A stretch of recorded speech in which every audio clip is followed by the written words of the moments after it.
Hi guys, this is Pushpakumari from Beginners Channel. Welcome to Beginners Channel Spoken English and Grammar Class. ഇന്നത്തെ സെഷനിൽ നമ്മൾ പഠിക്കാൻ പോകുന്നത് രണ്ട് പുതിയ വേർഡുകളും അതിനോട് ബന്ധപ്പെട്ട കുറച്ച് സെൻറ്റൻസുകളുമാണ് പഠിക്കാൻ പോകുന്നത്. 6 സെൻറ്റൻസ് ഒന്നും ഞാൻ കൊടുത്തിട്ടുണ്ട്, പക്ഷേ എപ്പോഴും ഞാൻ അതിനേക്കാൾ കൂടുതൽ സെൻറ്റൻസുകളാണ് പറയാറുള്ളത്.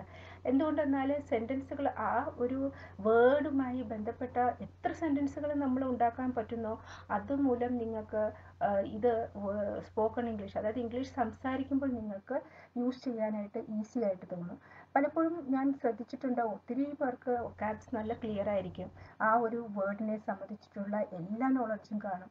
അത് വെർബാണോ അല്ലെങ്കിൽ അഡ്ജക്റ്റീവ് ആണോ അല്ലെങ്കിൽ നൗൺ ആണോ, അങ്ങനെയുള്ള എല്ലാ അതിൻ്റെ സിനോണിംസ് അറിയാൻ പറ്റും, ചില അതിൻ്റെ ആന്റോണിംസ് ഓപ്പോസിറ്റ്സ് ഒക്കെ അറിയാം, എല്ലാ കാര്യങ്ങളും ആ വേർഡിനെ പറ്റിയൊക്കെ അറിയാം. അങ്ങനെ വൊക്കാബിനെ പറ്റി ഒരു പഠനം തന്നെ നടത്തിയിട്ടുണ്ട്, ആ ഒരു വേർഡിനെ പറ്റി ഒരു പഠനം തന്നെ നടത്തി വെച്ചിരിക്കുമായിരിക്കും. പക്ഷേ സംസാരിക്കുമ്പോൾ അത് എവിടെയാണ് യൂസ് ചെയ്യുന്നത്, ഏത് സംസാരത്തിലാണ് ഇത്തരം വേർഡുകൾ ഫിക്സ് ചെയ്യുന്നത്, ഇത്തരം വേർഡ് ഫിക്സ് ചെയ്യുന്നത് എന്ന് നമുക്ക് അറിയത്തില്ല. എന്നുവെച്ചാൽ നമുക്ക് ആ ഒരു സാഹചര്യം ഉണ്ടാകാറില്ല. ഇംഗ്ലീഷ് സംസാരിക്കുന്ന സാഹചര്യം പലപ്പോഴും നമുക്ക് കുറവാണല്ലോ. അപ്പോൾ നമുക്ക് അറിയത്തില്ല എവിടെയാണ് യൂസ് ചെയ്യേണ്ടത്. അതിനുവേണ്ടി മാത്രമാണ് ഞാനിങ്ങനെ ഈ വൊക്കാബ് ക്ലാസ്സിൽ സെൻറ്റൻസുകൾ കൂടുതലായിട്ട് പറയുന്നത്. എന്നുവെച്ചാൽ സെൻറ്റൻസുകൾ പറയുന്തോറും നിങ്ങൾക്ക് മനസ്സിലാവും, ഓ ഞാനിത് ഇവിടെ കേട്ടതാണല്ലോ, അപ്പോൾ ഈ വേർഡ് ഇവിടെയാണ് ഫിക്സ് ചെയ്യേണ്ടതെന്നുള്ള ഐഡിയ നിങ്ങളുടെ മനസ്സിൽ കാണും. അതോടൊപ്പം തന്നെ അത് നിങ്ങൾ വേറൊരു ആളിൽ നിന്ന് കേൾക്കുമ്പോൾ നിങ്ങൾക്ക് അത് മനസ്സിലാക്കാൻ ഈസിയാകും, പിന്നീട് നിങ്ങൾക്കത് യൂസ് ചെയ്യാനും പറ്റും. അപ്പോൾ ഇത്തരം കുറേ കാര്യങ്ങൾ മനസ്സിൽ വെച്ചുകൊണ്ടാണ് ഞാൻ ഈ സെഷൻ ഇങ്ങനെ ചെയ്യുന്നത്. അപ്പോൾ അത് തീർച്ചയായിട്ടും നിങ്ങൾക്ക് വളരെയധികം പ്രയോജനപ്പെടും. തീർച്ചയായിട്ടും ഈ സെഷൻ നിങ്ങൾ യൂസ് ചെയ്യാനായിട്ട് ശ്രമിക്കുക.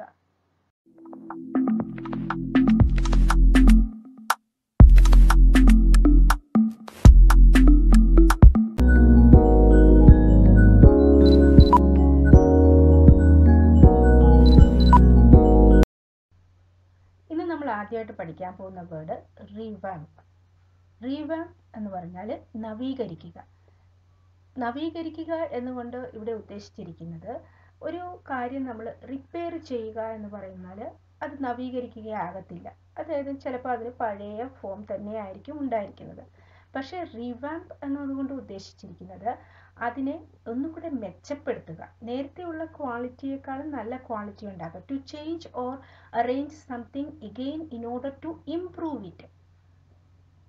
അത് കൂടുതൽ ആധുനികവും കാര്യക്ഷമവുമാക്കുക, മോഡേണൈസ് ആക്കുക, മോഡേൺ ചെയ്യുക. To change something to make it more modern and efficient, അങ്ങനെ ചെയ്യുക. give new and improved form, structure or appearance. പുതിയതും പിന്നെ മെച്ചപ്പെട്ടതും മായ രൂപമോ ഘടനയോ ഒക്കെ നൽകുക. അതാണ് ഇവിടെ ഉദ്ദേശിച്ചിരിക്കുന്നത്. അല്ലാതെ റിപ്പയർ അല്ല ഉദ്ദേശിക്കുന്നത്, റിനോവേറ്റ്. അപ്പം അതിൻ്റെ ഒരു സിനോണിംസ് എന്ന് പറഞ്ഞാൽ ഇങ്ങനെ വരാം: റിനോവേറ്റ്, പിന്നെ നമുക്ക് റീഡെക്കറേറ്റ്, റീബിൽഡ്, റീഡു, അങ്ങനെയൊക്കെ ഇതിന് സിനോണിംസ് വരാം. അതായത് ഇതായിരിക്കും അതിൻ്റെ സിമ്പിൾ മീനിങ് എന്ന് പറയുന്നത്. ഇതാണ് an act of improving the form, structure or appearance of something. എന്തിൻ്റെയെങ്കിലും ഘടന അല്ലെങ്കിൽ രൂപം മെച്ചപ്പെടുത്തുന്ന ഒരു പ്രവൃത്തി. ഘടനയും രൂപവും മെച്ചപ്പെടുത്തുമ്പോൾ അതിൻ്റെ ചിലപ്പം അതിൻ്റെ വർക്കിംഗ് കണ്ടീഷൻ അതും മെച്ചപ്പെടും. അപ്പം അങ്ങനെയാണ് അത് ആ ഒരു മെച്ചപ്പെടുത്തുന്ന രീതിയിലുള്ള ഒരു മാറ്റമാണ് ഇവിടെ ഉദ്ദേശിച്ചിരിക്കുന്നത്, നവീകരണമാണ് ഉദ്ദേശിച്ചിരിക്കുന്നത്. ആ നവീകരിക്കുക എന്ന് പറയുന്നതാണ് റീവാമ്പ്. അപ്പം നിങ്ങൾക്ക് ഇതിൻ്റെ അർത്ഥം നല്ല വ്യക്തമായിട്ട് മനസ്സിലായല്ലോ, എന്താണ് റീവാമ്പ് എന്നുള്ളത്. Kerala to revamp tourist spots. ഇതൊരു പത്രത്തിലുള്ള ഒരു ന്യൂസാണ്. ദ ഹിന്ദു ഇംഗ്ലീഷ് പത്രത്തിലുള്ള ഒരു ന്യൂസാണ്. അതും ഫസ്റ്റ് പേജിൽ നമ്മുടെ കേരളത്തെ പറ്റിയുള്ള ഒരു ന്യൂസ്. കേരളത്തെ പറ്റിയുള്ള ന്യൂസ് എന്ന് ഞാൻ പറയുന്നത്, തീർച്ചയായിട്ടും കേരളത്തിലാണെങ്കിൽ കേരളത്തെ പറ്റിയുള്ള ന്യൂസിന് വലിയ പ്രാധാന്യം നമ്മൾ കൊടുക്കേണ്ടതില്ല. അപ്പം ഞാനൊരു ബാംഗ്ലൂർ നിവാസിയാണ്, ഞാനിങ്ങനെ ബീദാറിലോട്ട് പേഴ്സണൽ ആവശ്യത്തിന് വേണ്ടി പോകുമായിരുന്നു, നോർത്ത് കർണാടകയിൽ. അത് വയ ഹൈദരാബാദ് വഴി പോകുമായിരുന്നു. അപ്പോൾ ഹൈദരാബാദ് എഡിഷനിലുള്ള ദ ഹിന്ദു പത്രത്തിലാണ് ഞാൻ ഈ ന്യൂസ് ഫസ്റ്റ് പേജിൽ കാണുന്നത്. അപ്പോൾ തീർച്ചയായിട്ടും എനിക്കത് വളരെയധികം അട്രാക്റ്റ് ചെയ്യും. അതായത് തീർച്ചയായിട്ടും കേരളത്തിന് പുറത്തുള്ളവർക്ക്, വാസിക്കുന്നവർക്ക് കേരളത്തിലെ കാര്യങ്ങൾ അറിയാനും ഭയങ്കര ഇൻട്രസ്റ്റ് ആയിരിക്കും. അതുപോലെ തന്നെ ഭയങ്കര ഒരു ഇഷ്ടമായിരിക്കും നമുക്ക്. കേരളത്തിന് നല്ലത് വരുമ്പോഴും ഭയങ്കര ഇഷ്ടവും, അതുപോലെ എന്തെങ്കിലുമൊക്കെ പ്രശ്നങ്ങൾ വരുമ്പോൾ നമ്മൾ വളരെയധികം ദുഃഖിക്കുകയും ചെയ്യുന്ന ഒരു കാര്യമാണത്. അപ്പോൾ അങ്ങനെയുള്ള ഒരു ഇത് മനസ്സിൽ നമ്മുടെ ഉണ്ടല്ലോ. അപ്പോൾ നമ്മൾ ആ കേരളത്തിൻ്റെ ന്യൂസ് കാണുമ്പോൾ തീർച്ചയായിട്ടും അട്രാക്റ്റ് ആവും. അങ്ങനെയാണ് ഞാൻ ഈ ന്യൂസ് കാണുന്നത്, കേരള ടു റിവാമ്പ് ടൂറിസ്റ്റ് സ്പോട്ട്. അപ്പോൾ ഇതിനകത്ത് ഈ ന്യൂസ് ഞാൻ വായിക്കാം. ഇതൊരു റിപ്പോർട്ട് ആയിരുന്നു. അപ്പോൾ ആ റിപ്പോർട്ടിനോട് ബന്ധപ്പെട്ടുള്ള ഒരു പാരഗ്രാഫ് കുറച്ചുണ്ട്. അപ്പോൾ അതിനകത്തൊക്കെ ഈ റിവാമ്പ് യൂസ് ചെയ്യുന്നുണ്ട്. അതായത് റിവാമ്പ് എന്ന് പറഞ്ഞാൽ ഞങ്ങൾക്ക് മീനിങ് അറിയാം, നവീകരണമാണ് ഉദ്ദേശിക്കുന്നത്. അപ്പോൾ ഞാൻ ആ റിപ്പോർട്ട് വായിക്കാം. The Kerala tourism department will revamp a string of major destinations including Bekal, Thekkady and Munnar as part of its efforts to stimulate and strengthen the sector. അപ്പം ഇവിടെ ഈ തേക്കടി, ബേക്കൽ, മൂന്നാർ ഇതൊക്കെ എന്ന് പറഞ്ഞാൽ ടൂറിസ്റ്റ് പ്ലേസ് ആണെന്ന് നമുക്കറിയാം അല്ലേ. നമ്മൾ കേരളത്തിൽ അത് ടൂറിസ്റ്റ് പ്ലേസ് ആയിട്ട് തന്നെയാണ് കൺസിഡർ ചെയ്തിരിക്കുന്നത്. പക്ഷേ കേരള ടൂറിസം ഡിപ്പാർട്ട്മെന്റ് ഇവിടെ അതിനെ മെച്ചപ്പെടുത്താൻ, അതിനെ നവീകരിക്കാനായിട്ട് ശ്രമിക്കുകയാണ്. അപ്പം അതാണ് ഇവിടെ ഉദ്ദേശിച്ചിരിക്കുന്നത്, നവീകരണമാണ് ഇവിടെ ഉദ്ദേശിച്ചിരിക്കുന്നത്. അതിനോട് ബന്ധപ്പെട്ട് പിന്നെയും ഉണ്ട്. Kovalam, Varkala and Fort Kochi are among the other destinations that will be reviewed and revamped as part of the ongoing process. അപ്പം അവിടെയും റിവാംപ് യൂസ് ചെയ്തിരിക്കുകയാണ്. ഇതിനോട് ബന്ധപ്പെട്ട് ഈ പ്ലേസുകളും അവർ റിവാംപ് ചെയ്യാൻ വേണ്ടി അവർ താല്പര്യപ്പെടുന്നുണ്ട്, അല്ലെങ്കിൽ അവർ പ്ലാൻ ഇടുന്നുണ്ട്. കോവളം, വർക്കല ആൻഡ് ഫോർട്ട് കൊച്ചിയും അതിനോട് ബന്ധപ്പെട്ട് കിടക്കുന്ന സ്ഥലങ്ങളാണ്. അതായത് ഇങ്ങനത്തെ ഒരു റിവാമ്പിന് വേണ്ടി അവർ കൺസിഡർ ചെയ്തിട്ടുള്ള പ്ലേസുകളാണ്. Since promoting domestic tourism is a priority, there is also a plan to bring tour operations from other states to see the revamped facilities. അപ്പം അങ്ങനെയുള്ള ഒരു ഫെസിലിറ്റി കൂടെ അവർ കൺസിഡർ ചെയ്യുന്നുണ്ട്. അതർ സ്റ്റേറ്റിലുള്ളവർ ഈ റിവാംപ്ഡ് ഫെസിലിറ്റീസ് നമ്മൾ ഇച്ചിരൂടെ മെച്ചപ്പെടുത്തിയിട്ടുള്ള കാര്യങ്ങൾ മെച്ചപ്പെടുത്തി വെച്ചാൽ മാത്രം പോരല്ലോ. അത് ടൂറിസ്റ്റുകാർ, അതർ സ്റ്റേറ്റിലെ ആൾക്കാർ വന്നത് കാണുമ്പോഴല്ലേ അത് നമുക്ക് ബെനിഫിറ്റ് ഉണ്ടാകത്തുള്ളൂ. അപ്പം അങ്ങനെയുള്ള ഒരു ബെനിഫിറ്റ് ഉണ്ടാകുന്ന രീതിയിൽ അവർ വന്ന് കാണുന്ന രീതിയിൽ അവർക്ക് അങ്ങനത്തെ ഒരു ടൂർ ഓപ്പറേഷനും കൂടെ അവർ പ്ലാൻ ചെയ്യുന്നുണ്ട്. അപ്പോൾ ഇവിടെ റിവാമ്പ് ഞാൻ മെനി ടൈംസ് യൂസ് ചെയ്തിട്ടുണ്ട്. അപ്പോൾ നിങ്ങൾക്ക് റിവാമ്പ് എന്നുള്ളത് മനസ്സിലായി. ഒരു റിപ്പയർ അല്ല അവിടെ ഉദ്ദേശിക്കുന്നത്, അതിന് ഒരു നവീകരണം, അതായത് ഇച്ചിരി കൂടെ മെച്ചപ്പെടുത്തുക, നേരത്തെ ഉള്ളതിനേക്കാളും മെച്ചപ്പെടുത്തുക, നവീകരിക്കുക എന്നതാണ് ഉദ്ദേശിച്ചിരിക്കുന്നത്. ഇനി നിങ്ങൾ ഈ റിവാമ്പ് മറക്കത്തില്ലല്ലോ, എവിടെയാണ് യൂസ് ചെയ്യേണ്ടതെന്ന് നിങ്ങൾക്ക് മനസ്സിലായാലും ഇനിയും കുറച്ച് സെൻറ്റൻസുകളൂടെ നമുക്ക് നോക്കാം. Now the new town is being revamped. ഇപ്പോൾ പുതിയ നഗരം നവീകരിക്കുകയാണ്. അതിനോട് ബന്ധപ്പെട്ട് കുറച്ച് പദ്ധതികളൊക്കെ അവർ നടപ്പാക്കുന്നുണ്ട്. They were also pictured revamping a play park. അവർ ഒരു പ്ലേ പാർക്ക് നവീകരിക്കുന്നതും ചിത്രീകരിച്ചിരിക്കുന്നു. അതായത് അവരുടെ ഒരു പ്ലാനിൽ അതും കൂടെ ഉണ്ട്. The public garden was completely revamped last year. Last year അവർ അതിന് വേണ്ടിയിട്ടായിരിക്കാം, ലാസ്റ്റ് ഇയർ തന്നെ പബ്ലിക് ഗാർഡൻ റിവാംപ് ചെയ്തു. The public garden was completely revamped last year. This year, the system has been completely revamped and no problems have been reported so far. ഇതുവരെയായിട്ടും ഒരു problems ഒന്നും report ചെയ്തിട്ടില്ല. System എല്ലാം complete ആയിട്ടും റിവാംപ്, നവീകരണം നടന്നു കഴിഞ്ഞു. ഇതുവരെ ഒരു പ്രോബ്ലവും റിപ്പോർട്ട് ചെയ്തിട്ടില്ല. Also, an attempt to revamp the museum has been taken. കൂടാതെ മ്യൂസിയം നവീകരിക്കുന്നതിനുള്ള ഒരു ശ്രമവും ആരംഭിച്ചിട്ടുണ്ട്. അവർ നഗരത്തെ നവീകരിക്കാനായിട്ട് കുറേ പദ്ധതികളും കുറേ കാര്യങ്ങളും ഒക്കെ ചെയ്തിട്ടുണ്ട്. അപ്പോൾ ഇവിടെ നവീകരണം നടക്കുകയാണ്, നഗര നവീകരണം നടക്കുകയാണ്. We plan to revamp the HR system. ഞങ്ങൾ HR സിസ്റ്റം നവീകരിക്കാനായിട്ട് പദ്ധതിയിട്ടു. ഇപ്പോൾ ഇവിടെ ഒരു കമ്പനി അല്ലെങ്കിൽ ഒരു സ്ഥാപനം ത്തിനെ സംബന്ധിച്ചിട്ടുള്ള നവീകരണമാണ് പറയുന്നത്. അപ്പോൾ ഒരു സ്ഥാപനം, സപ്പോസ് എൻ്റെ ഒരു കമ്പനിയോ അല്ലെങ്കിൽ ഒരു സ്ഥാപനമോ അത് ലോസിൽ പോകുക, അപ്പോൾ എനിക്കത് റിവാമ്പ് ചെയ്യേണ്ട ആവശ്യമുണ്ട്, നവീകരിക്കേണ്ട ആവശ്യമുണ്ട് പ്രോഫിറ്റിലോട്ട് കൊണ്ടുപോകാൻ വേണ്ടി. അപ്പോൾ ആ കമ്പനിയിൽ ഞാൻ എന്തൊക്കെ റിവാമ്പ് ചെയ്യാൻ പോവാണെന്ന് ഞാൻ പറയാം. വി റിവാമ്പ് ദ മാനേജ്മെൻറ്റ് സിസ്റ്റവും റിവാമ്പ് ചെയ്തു. പിന്നെ അവർ manufacturers have recently revamp their manufacturing process. മറ്റ് നിർമ്മാതാക്കൾ, അതായത് നമ്മൾ നല്ല ഒരു അവരുടെ നിർമ്മാണ പ്രക്രിയയെ നവീകരിച്ചു. അവർ manufacturers have recently revamp their manufacturing process. The company has launched a revamped version of its commercial mortgages. The company has launched a revamped version of its commercial mortgages. Company അതിൻ്റെ വാണിജ്യ പണയങ്ങളുടെ നവീകരിച്ച പതിപ്പ് സമാരംഭിച്ചു, തുടങ്ങിവെച്ചു. The company has spent 1 crore on a major revamp of its offices. The company has spent 1 crore on a major revamp of its offices. Company അതിൻ്റെ ഓഫീസുകളുടെ പ്രധാന നവീകരണത്തിനായി 1 കോടി ചെലവഴിച്ചു. The company underwent a major revamp and adopted a new image.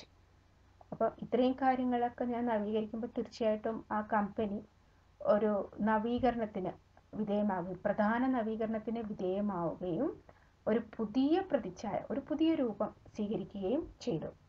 അപ്പോൾ ഞാൻ ഇത്രയും കാര്യങ്ങൾ കമ്പനിക്ക് വേണ്ടി ചെയ്തിട്ടുണ്ട്. അപ്പോൾ എന്തെങ്കിലും ഫലം ഉണ്ടായി നോക്കാം. The revamping has made little difference to the company's profits.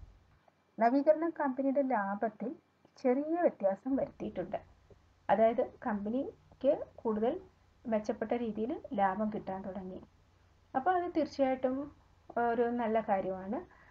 അപ്പോൾ ഇതാണ് റിവാമ്പ് എന്നുകൊണ്ട് ഉദ്ദേശിച്ചിരിക്കുക, നവീകരിക്കുക.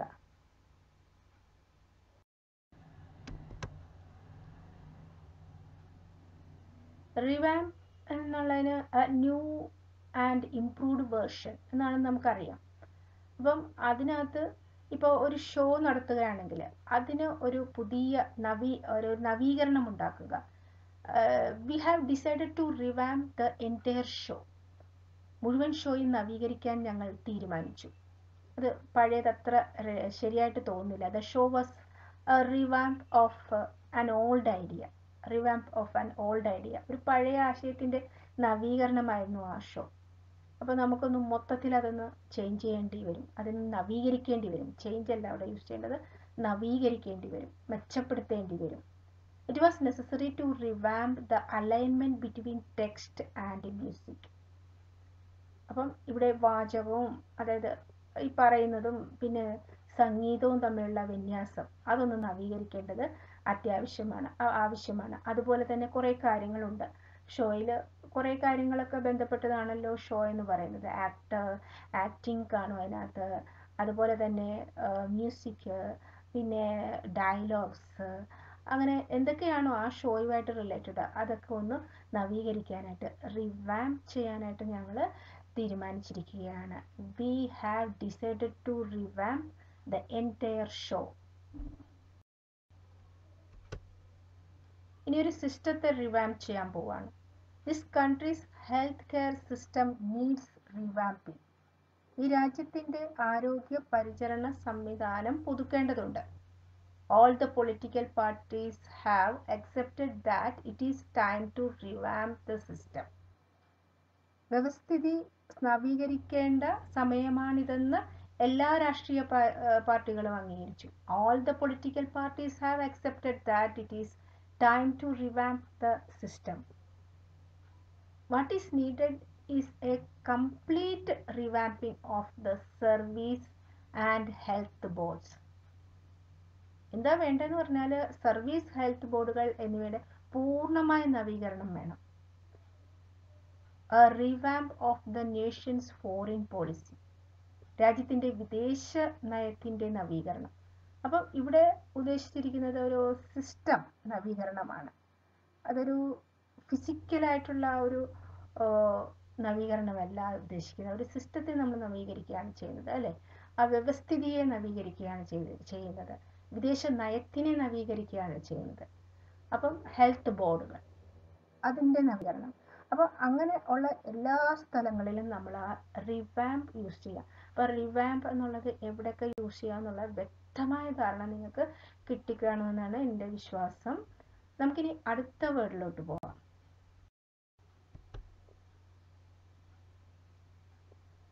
ക്വഷ്, അടിച്ചമർത്തുക. സപ്രസ്, അവസാനിപ്പിക്കുക. Put an end to, put a stop to. നശിപ്പിക്കുക എന്നുണ്ട്. സ്റ്റാമ്പ് ഔട്ട്, ഒഴിവാക്കുക എന്നുണ്ട്. ഗെറ്റ് റിഡ് ഓഫ്, സ്വാതന്ത്ര്യമാക്കുക എന്നുണ്ട്. സ്വാതന്ത്ര്യനാക്കുക ആവുക എന്നുണ്ട്. നിരസിക്കുക എന്നുണ്ട്. റിവോക്ക്, ദുർബലപ്പെടുത്തുക, അസാധുവാക്കുക. റിപ്പീൽ, റദ്ദാക്കുക, ക്യാൻസൽ ചെയ്യുക, അങ്ങനെ വരാം. പിന്നെ നേരത്തെ ചെയ്ത പ്രസ്താവന പിൻവലിക്കുക. റിട്രാക്ട്, കൗണ്ടർ മാൻഡ്, അങ്ങനെ നമ്മൾ പറയാറുണ്ട്. പിന്നെ മേൽക്കോടതിയുടെ ഉത്തരവ് ഉപയോഗിച്ച് മറ്റൊരു വിധി തീർപ്പിനെ നിർവീര്യമാക്കുക, വിലോപിപ്പിക്കുക. അവിടെ നമ്മൾ ഈ ക്വാഷ് ഉപയോഗിക്കാറുണ്ട്.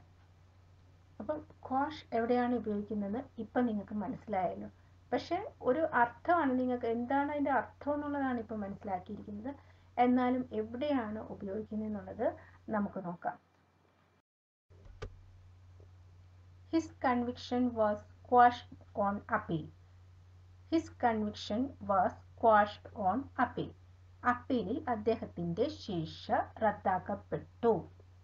അപ്പം ഇവിടെ ഉദ്ദേശിച്ചിരിക്കുന്ന reject as invalid especially by legal procedure, അസാധുവാണെന്ന് നിരസിക്കുക. അതായത് പ്രത്യേകിച്ച് നിയമപരമായ നടപടിക്രമം, അവിടെയാണ് നമ്മൾ ഈ ക്വാഷ് എന്നുള്ള വേർഡ് യൂസ് ചെയ്യുന്നത്. To say officially that something especially and earlier official decision is no longer to be accepted. എന്തെങ്കിലും പ്രത്യേകിച്ച് മുമ്പത്തെ ഒരു ഔദ്യോഗിക തീരുമാനം അത് അംഗീകരിക്കുന്നതല്ല എന്ന് ഔദ്യോഗികമായി പറയാൻ വേണ്ടിയിട്ടാണ് ഈ ക്വാഷ് എന്നുള്ള വേർഡ് യൂസ് ചെയ്തിരിക്കുന്നത്. His conviction was quashed by the appeal court last year. അദ്ദേഹത്തിന്റെ ശിക്ഷ കഴിഞ്ഞ വർഷം അപ്പീൽ കോടതി റദ്ദാക്കി. The high court quash that verdict last year. കഴിഞ്ഞ വർഷം ഹൈക്കോടതി ആ വിധി റദ്ദാക്കി. അങ്ങനെ ആ ഒരു ഔദ്യോഗികപരമായിട്ടുള്ള കാര്യമാണ് ഇവിടെ നമ്മൾ റദ്ദാക്കുമ്പോഴാണ് നമ്മളിങ്ങനെ ക്വാഷ് എന്നുള്ള വേർഡ് സാധാരണയായിട്ട് യൂസ് ചെയ്യാറുള്ളത്. ഇനിയും യൂസ് ചെയ്യാറുണ്ട് വേറെ സന്ദർഭങ്ങളിലും. To stop or block something from happening. എന്തെങ്കിലും സംഭവിക്കുന്നത് തടയാനോ ഈ ക്വാഷ് എന്നുള്ള വേർഡ് യൂസ് ചെയ്യാറുണ്ട്. To forcefully stop something that you do not want to happen. നിങ്ങൾ സംഭവിക്കാൻ ആഗ്രഹിക്കാത്തത് നിർബന്ധിതമായി നിർത്താൻ, അവിടെ ക്വാഷ് ഉപയോഗിക്കാറുണ്ട്. ഈ someone quashes rumours, they say or do something to demonstrate that the rumors are not true. Minister attempted to quash rumors of growing discontent. വർദ്ധിച്ചു വരുന്ന അസംതൃപ്തിയെക്കുറിച്ച് അഭ്യൂഹങ്ങൾ ഇല്ലാതാക്കാൻ മന്ത്രി ശ്രമിച്ചു. Minister attempted to quash rumors of growing discontent. The company moved quickly to quash rumors that it was losing money. പണം നഷ്ടപ്പെടുന്നു എന്ന കിംവദന്തി, അതായത് റൂമേഴ്സ് ഇല്ലാതാക്കാൻ കമ്പനി വേഗം നടപടികൾ മുന്നോട്ട് വെച്ചു, അല്ലെങ്കിൽ വേഗം നീങ്ങി. They acted quickly to the quash rumors. അഭ്യൂഹങ്ങൾക്കെതിരെ അവർ വേഗത്തിൽ പ്രവർത്തിച്ചു. ഈ റൂമേഴ്സ് എന്ന് പറയുന്നതിന് എതിരായിട്ട് നമ്മൾ പെട്ടെന്ന് പ്രവർത്തിച്ചില്ലെങ്കിൽ ചിലപ്പോൾ അത് നെഗറ്റീവായിട്ട് നമുക്ക് ബാധിക്കുന്നതായിരിക്കും. അപ്പോൾ ചില സന്ദർഭങ്ങളിൽ അവോയ്ഡ് ചെയ്യുന്നതും കുഴപ്പമില്ല. പക്ഷെ ഇവിടെ ഞാൻ അതല്ല ഉദ്ദേശിച്ചിരിക്കുന്നത്. ഇവിടെ അതിനെ നമ്മൾ എങ്ങനെ എന്തെങ്കിലും സംഭവിക്കുന്നത് തടയാനായിട്ട്, നിങ്ങൾ സംഭവിക്കാൻ ആഗ്രഹിക്കാത്തത് നിർബന്ധിതമായി നിർത്തിവെക്കാനായിട്ട്, അങ്ങനെയുള്ള ആ ഒരു സന്ദർഭത്തിലാണ് ഇവിടെ ക്വാഷ് ഉപയോഗിച്ചിരിക്കുന്നത്. ക്വാഷ് ഉപയോഗിക്കുന്ന വേറൊരു സന്ദർഭം പറയാം. Shortly before the games he suffered a knee injury that quashed his chance at the individual long jump. വളരെ സങ്കടം ഉണ്ടാക്കുന്ന കാര്യമാണ് അല്ലേ? പൂർണ്ണമായും ഇല്ലാതാക്കി, അവസരം പൂർണ്ണമായും ഇല്ലാതാക്കി. ഷോർട്ട്ലി ബിഫോർ ദ ഗെയിംസിന് തൊട്ടു മുമ്പ് he suffered a knee injury, അവനൊരു മുട്ടിൻ്റെ ഒരു ഇഞ്ചുറി ഉണ്ടായി. ദാറ്റ് ക്വാഷ്ഡ്, അത് ഇല്ലാതാക്കി. എന്തില്ലാതാക്കി? His chance at the individual long jump, individual long ജമ്പിനുള്ള ചാൻസ് ഇല്ലാതാക്കി. അപ്പോൾ ഇവിടെ പൂർണ്ണമായും ഇല്ലാതാക്കി. പുട്ട് ആൻ എൻഡ് ടു, അവിടെ നമ്മൾ ക്വാഷ് ഉപയോഗിച്ചിരിക്കുകയാണ്. സ്ക്വാഷ് അല്ല, ക്വാഷ്. അപ്പം ഈ സ്ക്വാഷ് വരുന്ന ഒരു രീതിയിൽ ഞാനൊരു കാര്യം പറയാം. You wouldn't quash grape underfoot. നിങ്ങൾ ഒരു മുന്തിരിപ്പഴം കാൽക്കീഴിൽ ചതയ്ക്കുകയില്ല. യു വുഡ് സ്ക്വാഷ് ഇറ്റ്, അല്ലേ? നിങ്ങളത് ഞെക്കിപ്പിഴി, squash it. But if you were a military dictator, എന്നാൽ നിങ്ങളൊരു സൈനിക സ്വേച്ഛാധിപതിയായിരുന്നെങ്കിൽ you would quash a revolution, നിങ്ങൾ ഒരു വിപ്ലവം ഇല്ലാതാക്കും. അപ്പോൾ ഇവിടെ ഒരു ക്വാഷും വന്നിരിക്കുകയാണ്, അല്ലേ? അപ്പോൾ അത് തമ്മിൽ വ്യത്യാസം പറയാൻ വേണ്ടിയിട്ടാണ് ഞാനിങ്ങനെ പറഞ്ഞത്. അപ്പം ഇതാണ് ക്വാഷിൻ്റെ അർത്ഥങ്ങൾ. കുറേ ഉണ്ട്, കുറേ സന്ദർഭങ്ങൾ നിങ്ങൾ മനസ്സിലാക്കി. ഏതൊക്കെ സന്ദർഭങ്ങളിലാണ് യൂസ് ചെയ്യുന്നത് എന്ന് നിങ്ങൾക്ക് മനസ്സിലായല്ലോ. അപ്പോൾ നിങ്ങൾ ഇന്ന് പഠിച്ച 2 വേർഡുകളും നിങ്ങൾക്ക് വളരെയധികം പ്രയോജനപ്പെടുമെന്നാണ് എൻ്റെ വിശ്വാസം. Revamp and quash. Thank you for watching this session. നിങ്ങൾക്ക് ഈ സെഷൻ ഇഷ്ടമായെങ്കിൽ തീർച്ചയായിട്ടും ലൈക്ക് ചെയ്യാൻ മറക്കരുത്. അതുപോലെ തന്നെ ഈ സെഷൻ കൊണ്ട് നിങ്ങൾക്ക് പ്രയോജനമുണ്ടാകുന്നു എന്ന് തോന്നുവാണെങ്കിൽ തീർച്ചയായിട്ടും നിങ്ങളുടെ ഫ്രണ്ട്സിന് ഷെയർ ചെയ്യാനും മറക്കരുത്. ഇതുവരെ എൻ്റെ ചാനൽ സബ്സ്ക്രൈബ് ചെയ്തിട്ടില്ലെങ്കിൽ പ്ലീസ് സബ്സ്ക്രൈബ് മൈ ചാനൽ.